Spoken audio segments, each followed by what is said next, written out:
Yesterday courier private limited domestic international cargo உங்கள் இல்லம் தேடி வந்து கொரியர் புக்கிங் டெலிவரி செய்து தரப்படும். கேட்டிங்கன்னா உங்கள் எல்லாருக்குமே தெரியும், மருத்துவ கட்டமைப்பு மிக அழகாக முன்னேறி கொண்டிருக்கிறது. எத்தனையோ மருத்துவ சவால்கள் இந்த சமுதாயம் இப்போ ஃபேஸ் பண்ணிட்டு இருக்கு.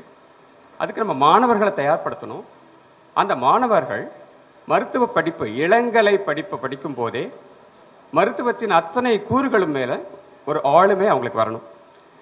அதில் முதல் படிப்பு வந்து அனாட்டமி என்று சொல்லக்கூடிய உடலின் பாகங்களை குறித்த ஒரு அறிவியல். அந்த உடலின் பாகங்களை குறித்த ஒரு அறிவியல், நுணுக்கமான அந்த அறிவியலை, அதுதான் foundation for the MBBS course. அதுக்கு நமக்கு உடல்கள் வேண்டும். இப்போது அரசு மருத்துவக் கல்லூரிகள்லாம் நிறைய ஆயிடுச்சு. நிறைய மருத்துவ கல்லூரி இடங்கள் பெருகி வந்திருக்கு. அதுக்கு தேவைப்படும் உடல்களின் எண்ணிக்கை அதிகமாக இருக்குது. அந்த உன்னதமான நோக்கத்திற்காக நாம் மறைந்த பிறகு நமது உடல் மண்ணிற்கோ நெருப்பிற்கோ இரையாவதற்கு பதிலாக அடுத்த தலைமுறை மருத்துவ மாணவர்களின் அவங்களுக்கு கற்பித்தலுக்கும் கற்றுக்கொள்வதற்குமான ஒரு வாய்ப்பை இந்த உடல் தானம் கொடுக்கும். இப்படி உடல் தானம் ஆராய்ச்சிக்காகவும் மருத்துவ கல்வியின் வளர்ச்சிக்காகவும் கொடுக்க முன்வருவது சாதாரணமான ஒரு விஷயம் இல்லை. இதற்காக முன்வந்திருக்கின்ற உங்கள் அனைவருக்கும் நான் சிறந்தாழ்ந்த வணக்கங்களை தெரிவிச்சுக்கிறேன். இது பேசும்போது ரொம்ப சாதாரண ஒரு விஷயமா தெரியலாம். ஆனால் மனமும் வந்து இப்படி கொடுக்க ஒரு உறுதிமொழி கொடுக்கறதற்கு மிகப்பெரிய விசாலமான பரந்த மனப்பான்மை வேண்டும். அந்த மனப்பான்மை, அதுதான் மனித நேயம், மனித நேயத்தின் உச்சி அப்படின்னு நான் சொல்லுவேன். அதுக்கு என்னுடைய வாழ்த்துக்களையும் எனது நன்றிகளையும் இங்கே பதிவு செய்து கொள்கிறேன். இது ஒரு புறம். இன்னொரு புறம் உறுப்பு தானம். உறுப்பு தானம் அப்படின்னா என்னன்னு கேட்டிங்கன்னா, ரெண்டு வகைப்படும் உறுப்பு தானம். இப்போ வந்து உறுப்பு செயலிழப்பு, ஆர்கன் ஃபெயிலியர் அப்படின்றது வந்து மிக பிரம்மாண்டமான அளவில் பெருகிட்டு வருது உலகம் பூரா, முக்கியமாக இந்தியாவில். என்னென்ன உறுப்புகள்லாம்? சிறுநீரக செயலிழப்பு, kidney failure, liver failure, heart failure, lung failure மிக அதிக அளவில் ஜாஸ்தி ஆகிட்டு வருது. இதெல்லாம் நான் கம்யூனிகபிள் டிசீசஸ் சொல்கிறோம். எதனால் இப்படி ஆகுது? உறுப்பு செயலிழப்பு ஏன் அதிகமாகுதுன்னு கேட்டிங்கன்னா, இரண்டு வகையான காரணங்கள். ஒன்று வந்து நம்முடைய லைஃப் ஸ்டைல் டிசீஸ், உயர் ரத்த அழுத்தம், ஹைப்பர் டென்ஷன், நீரிழிவு நோய், டயபெட்டிஸ், உடல் பருமன் அதிகமாக இருக்கிறது. இதுவெல்லாம் லைஃப் ஸ்டைல் டிசீஸ்னு ஒரு குரூப். இது ரொம்ப அதிகமாகிடுச்சு. நாங்கள் தமிழ்நாடு முழுவதுக்குமான ஒரு சர்வே எடுத்தோம். சென்னை மருத்துவக் கல்லூரியில் சிறுநீரகியல் துறையும் டைரக்டரேட் ஆஃப் பப்ளிக் ஹெல்த் எல்லாம் சேர்ந்து ஒர்க் பண்ணோம். அதில் பார்த்தீங்கன்னா, தமிழ்நாட்டில் இருக்கிற அடல்ட்ஸ் 18 வயதுக்கு மேற்பட்டவர்களில் 8.4% பேருக்கு சிறுநீரக பாதிப்பு இருக்குது. 18% பேருக்கு வந்து நீரிழிவு நோய் இருக்குது. 28.55% தமிழ்நாடு அடல்ட்ஸ்க்கு வந்து உயர் ரத்த அழுத்தம் இருக்குது. ஸோ இந்த நோய்கள்னால உறுப்பு செயலிழப்பு அதிகமாகிட்டே வருது. இன்னொரு குரூப் ஆஃப் காசஸ் இருக்குது.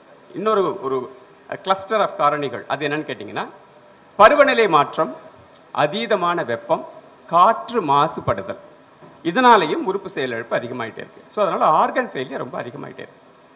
ஆனால் 2 ஆர்கன்களுக்கு தான் உயிருள்ள நபர்களே தானமாக கொடுக்க முடியும். ஒன்று சிறுநீரகம் தான் கொடுக்கலாம். ஏன்னா 2 சிறுநீரகம் இருக்கிறனால ஒரு சிறுநீரகம் தகுதியான நபர்கள் கொடுக்கலாம். கல்லீரல் ஒன்றா இருந்தால் கூட ஒரு குறிப்பிட்ட பகுதி, ஒரு பகுதி கல்லீரலை தானமாக கொடுக்கலாம். ஏன்னா திரும்பவும் அது வளர்ச்சி அடையும். ஆனால் மற்ற ஆர்கன்ஸுக்கு அப்படி தர முடியாது. அதே மாதிரி கொடுக்க விழைகின்ற உடல் ரீதியாக தகுதி வாய்ந்த கொடையாளிகளின் எண்ணிக்கையும் கம்மியாயிட்டே வருது. அதனால் எங்கே பார்த்தாலும் டயாலிசிஸ் நீங்கள் கேள்விப்பட்டே இருப்பீங்க. ஆயிரக்கணக்கான லட்சக்கணக்கான பேர் டயாலிசிஸ் சிகிச்சையிலே இருக்காங்க. ஏன்னா உறுப்பு வேண்டி காத்திருக்கிறாங்க. என்னதான் டயாலிசிஸில் நீங்கள் லைஃப்பை ப்ரொலாங் பண்ணாலும் கூட ஒரு சிறுநீரக மாற்று அறுவை சிகிச்சைக்கு அது ஈடு ஆகாது. ஆனால் உறுப்புகள் இல்லை. உறுப்பு வேண்டி காத்திருப்போர், அவதிப்படுவோர் எண்ணிக்கையும் உறுப்புகளினுடைய அவைலபிலிட்டி, அந்த டிமாண்ட் அண்ட் சப்ளையினுடைய கேப், இடைவெளி வந்து ஒவ்வொரு நிமிடமும் ஜாஸ்தியாகிட்டே போகுது. இதுக்கு என்ன பண்ணலாம் அப்படின்னா, இன்னொரு விதமான கொடை இருக்குது, உறுப்பு கொடை. அது வந்து த டிசீஸ்ட் ஆர்கன் டொனேஷன். அதாவது மூளை சாவு ஏற்பட்ட நபர்களிடமிருந்து தானமாக உறுப்புகளை பெறுதல். மூளை சாவுன்னா என்ன அப்படின்னா, இயல்பாக நம்ம சாவுன்றது நமக்கு தெரியும். ஹார்ட் நின்று போயிடும், பல்ஸ் இருக்காது, பிபி இருக்காது, ரெஸ்பிரேஷன் இருக்காது. அது வந்து நார்மல் சாவு. அது கிடையாது.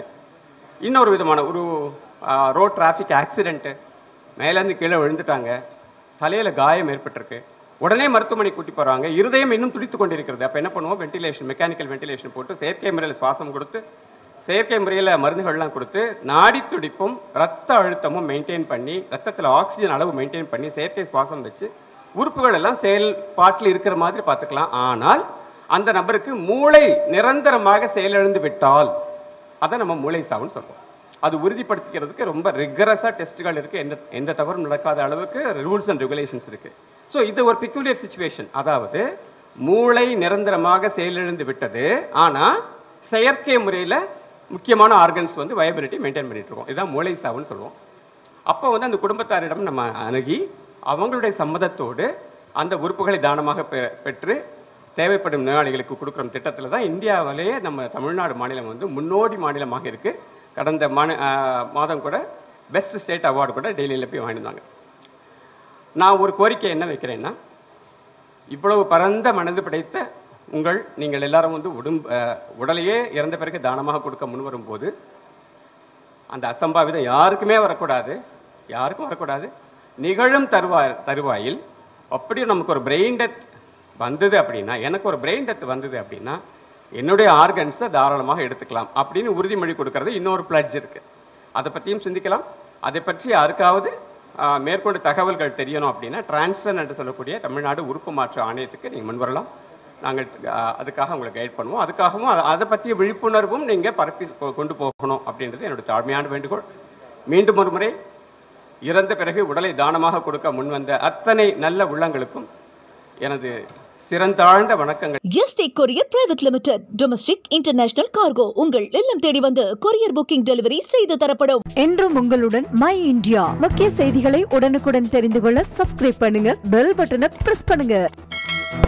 என்றும் உங்களுடன் மை இந்தியா.